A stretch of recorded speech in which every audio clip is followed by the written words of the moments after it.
What does lifting with your legs and not your back really mean? We're going to go over that in this video and teach you kind of how to do lifting mechanics correctly and not injure your back. So when I first heard about this whole lift with your legs, not your back, I thought that you had to keep your back vertical and you had to bend your knees, you had to go down, pick something up and kind of elevate it just like that. And that is completely not the case at all. Because when it says use your legs, well, the muscles that are in your legs are your butt, your hamstrings, your quads, and your calves, all right? But when you're doing this and you're keeping your back very straight to lift things, the only muscles that you're using are your quads and your calves. You're not using any butt, you're not using any hamstrings, and those are very, very big, strong muscles. If you do deadlifts in the gym, those are the muscles that should be helping you do the deadlift. So you don't do deadlifts by doing it this way, okay? You do deadlifts by sticking your butt out, bending over, and then lifting through like this. So that allows you to use all of the important muscles of your legs to do this. So the most important thing to engage your hamstrings is to flex at the hips. As you flex more, you engage your glutes. So now you get to use these guys as well as these guys and your calves to lift something. But you can't just think about leaning over to pick something up because now you see that my back rounds. So what we want to work on is the technique to get hip flexion while maintaining that same angle in your spine that you were when you were vertical. So back flexion rounds, that's bad. Hip flexion, the back stays in the exact same position. All I'm doing is I'm basically tilting my pelvis forward over top of a relatively fixed thigh bone, and that creates this movement. And my spine stays in exactly the same position that it did when I was here. So the way that you can first start practicing this is thinking about pushing your butt backwards and bringing your butt forwards. And this is kind of the whole area here. You just push it straight backwards like you got a handful of groceries and you got to shut the door of your car. Okay, just don't do it violently like that, but that's the same kind of movement that you're trying to do. So you stick your butt out and then bring your back forward. So as I lean forward and I'm sticking my butt out, the only thing that's happening here is I'm leaning forward for balance. I'm not trying to lean forward, but if I stick my butt backwards and I don't lean forwards, I fall. So the idea is this is all just balance. So if I think up here, I'm sticking my butt out, I tend to lean forwards perfectly. Now, if I can't get quite low enough to get to what I need to, then I sort of bend my knees. But what you don't want to do when you bend your knees is bring your butt back forwards again. So as you were thinking about bending your knees to get lower, you consistently continue to think about sticking your butt further backwards as you bend your knees to get all the way down the ground. And then as you stand up, you straighten your knees a little bit, and then you bring your butt back forward again, and that brings you to standing back up again. And this movement of your pelvis engages these muscles, and you don't put all that work on your quads, which then leads to more hip flexor engagement, which then leads to back pain.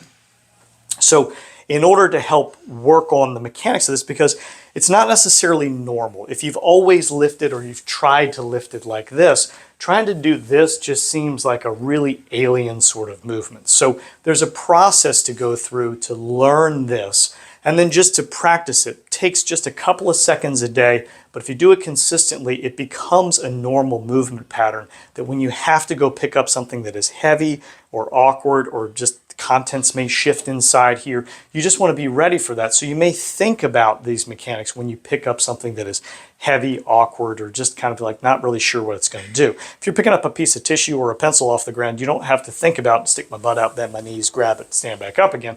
But certainly with something that's a little bit awkward or heavy, that's exactly what you want to do. So now we're going to go through that process. So as you're sitting in a chair, what we want to do to stand up is we want to rock forward and then straighten our knees and bring our butt forward, okay? And then to sit back down again, you're going to stick your butt backwards. And then as you bend your knees, you want to keep sticking your butt backwards so that when you sit on the chair, it's nice and smooth, balanced, and easy to do, okay?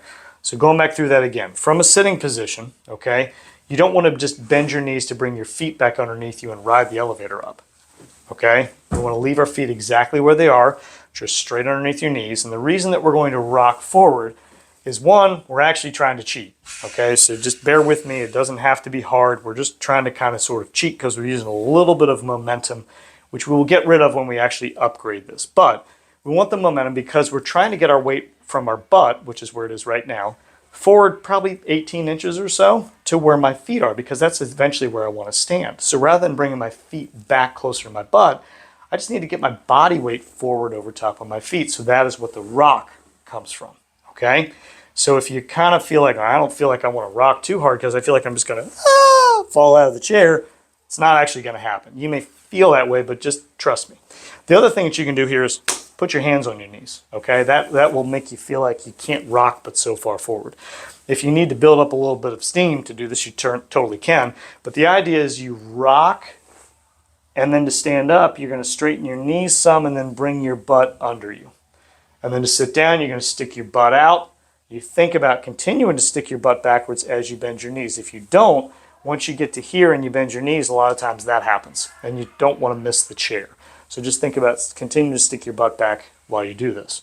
Now, if you're in a chair and you're trying this right now and you're like, I can't do this. I sort of get to here and I kind of, plop, okay? We just need to make the chair a little bit higher. So we're going to grab a pillow. Just put the pillow in the chair, and all of a sudden, as you do the process, it feels significantly higher. So when you rock to stand up and you stick your butt out to sit, it's much easier than it was when I was only an inch, maybe lower. That little bit of change makes a world of difference when it goes from making this a challenging activity to not challenging at all, okay? And you want to make this very easy to start off with. You can always make it harder later, but the goal is to feel like, well, standing up and sitting down is about the easiest thing you ever do, because getting up and sitting down in a chair should be super easy, okay? So you just rock, bring your butt forward, stick your butt out, bend your knees, sit back down. The slower you try to sit on this chair like it's almost an antique and you don't want to break it, the more balanced you will be, which means that you've mastered the process of I'm sticking this out and I'm leaning over just for balance. That's what it's all about, is balance, okay? So once you get to the point where this seems pretty easy, at whichever height you feel like works best for you. If you need this, that's fine. If you don't need that, that's fine. I'm just going to leave it out just so you can see my, where my butt hits a lot easier against the backdrop. So what you can do next as a progression is stick your butt out, get down, touch, change your mind. Okay? So come down, touch, come back up again. So this has now become essentially, you could call it a squat, but it's basically deadlifting mechanics. I would grab the bar here. All right, I would set, I would basically start by straightening out my knees. I'd get to a certain point and then I would start to bring my bottom forward underneath me, okay? That's basically deadlifting mechanics, which is lifting anything off the floor is a deadlift. So after you've figured out how to do this process and it's fairly easy for you to do, then just practice it 10, 15 repetitions here and there throughout the day. All you're trying to do is try to make this movement pattern not feel awkward, weird, and contrived, okay? So just practice, all right? You don't have to add weight. You don't have to do anything to make this more challenging. You're just trying to work on the movement pattern itself. If, while you're doing this, you tend to feel a lot of work, tightness, or discomfort in your lower back, you're trying to stay too vertical. So as you're rocking forward, you're not just letting that happen. You're trying to keep your chest up and you're trying to stay too vertical.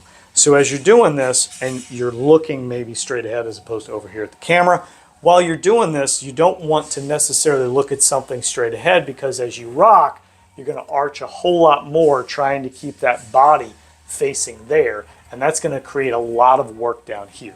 So instead, just go ahead and look at the ground about 5 feet in front of you. Rock forward, stand up, keep looking at that same spot on the ground, lean forwards and sit back down again, okay? So if you feel anything down here, stop thinking about trying to be vertical, stop thinking about trying to keep your back straight. If you just rock and stand up, it's gonna all happen by itself, okay?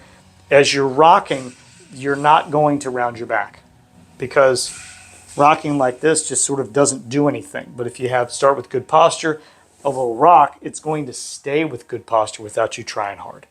So if you feel anything down here, then maybe elevate the chair a little bit so you don't have to rock as much, and really concentrate on not trying to keep your back straight.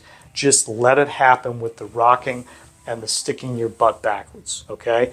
And you can always just go back to this rocking movement where you stick your bottom backwards, It's almost like you're bowing. Okay, if you think about that, you're not thinking about just leaning forwards, okay, which puts a lot of pressure on my toes as my weight's going forwards. You just think about sticking your butt back. All right, practice that until you no longer feel low back discomfort or tension, and then progress to this movement. So that is how to lift with your legs and not your back. If you have questions about any of this stuff, put them in the comments below. All right, tell me what you think. Is it easy to figure this out? Is it challenging? Is it hard to do? Do you still feel it back here? I'm trying to help out as much as I can to teach people really what lifting mechanics is all about, how to do it simply and easily, and how not to feel your back or have back pain while you're doing simple things like lifting things off the floor or getting in and out of a chair. Thank you for watching. If it was helpful, give me a thumbs up and share it with somebody who you might think needs a little bit of help in figuring this out, or has a hard time getting up out of a chair, or has back pain. Thanks so much.